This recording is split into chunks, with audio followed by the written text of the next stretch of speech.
Bismillahirrahmanirrahim. Distinguished guests, Excellencies, my dear brother President Imam Ali Rahmanov, ladies and gentlemen, good afternoon.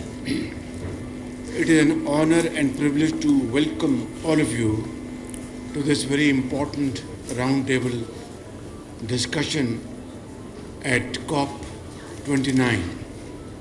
I truly appreciate all of you for taking the time to participate in this very important event.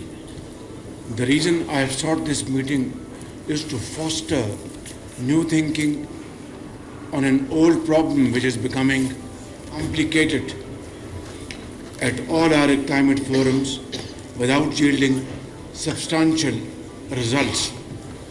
Today we stand at a crucial threshold where the global climate finance framework must be redefined to effectively meet the needs of vulnerable nations. Despite years of promises and repeated commitments, the gaps are growing in quantum leaps, leading to egregious barriers in achieving the objective of United Nations Framework Convention on Climate Change.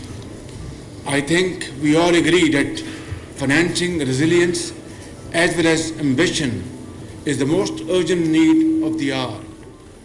Developing countries need to deliver to their people on NDCs, which is why we need to spur both ideas and discourse to make international climate finance more responsive, equitable, and innovative enough to address solutions that increase the scale, reach, and effectiveness of climate finance for developing and vulnerable countries to reach sustainability and resilience goals. Ladies and gentlemen, developing countries will need an estimated $6.8 trillion by 2030 to implement less than half their current NDCs. Donor countries should fulfill their commitment to provide 0.7% of their gross national income as development assistance and capitalize existing climate funds.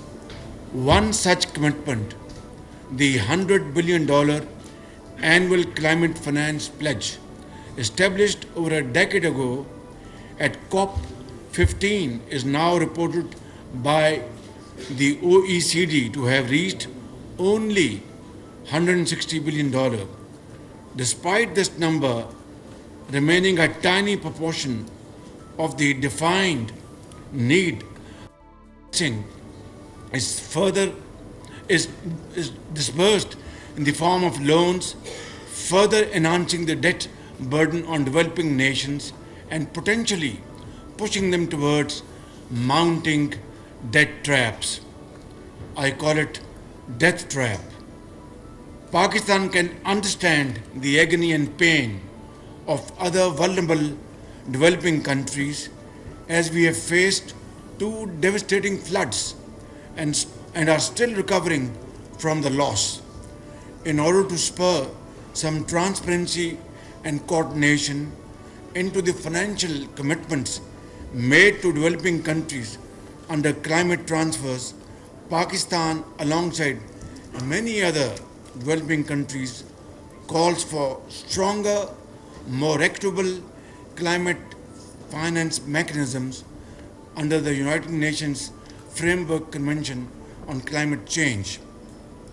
We therefore propose that a mechanism be set up to measure the unfulfilled pledges, fragmented and incomplete landscape of climate funds to developing countries in what I call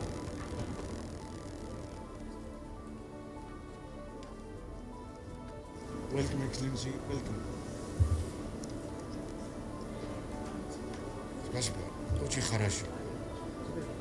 To developing countries in what I call internationally determined contributions whereby major historic emitters should account for climate finance commitments for both migration and adaptation pledges, reflecting their proportionate responsibilities. Ladies and gentlemen, that cannot become the acceptable new normal in climate financing, which is why we must resume focus on non-debt financing solutions, enabling countries to fund climate initiatives without imposing additional burden. In 2022, when one-third of Pakistan was underwater, the country had to repurpose all its development and climate funds for just financing basic relief and humanitarian efforts. Ladies and gentlemen, developing countries looking to enable energy transitions must also get preferential capacity and technical assistance in fast-tracking consortium financing through various financial instruments. In order to further our goals, I would suggest that UNFCCC set up a committee to review IDCs periodically. Ladies and gentlemen, I conclude by stressing the urgent need for reform of the international financial architecture.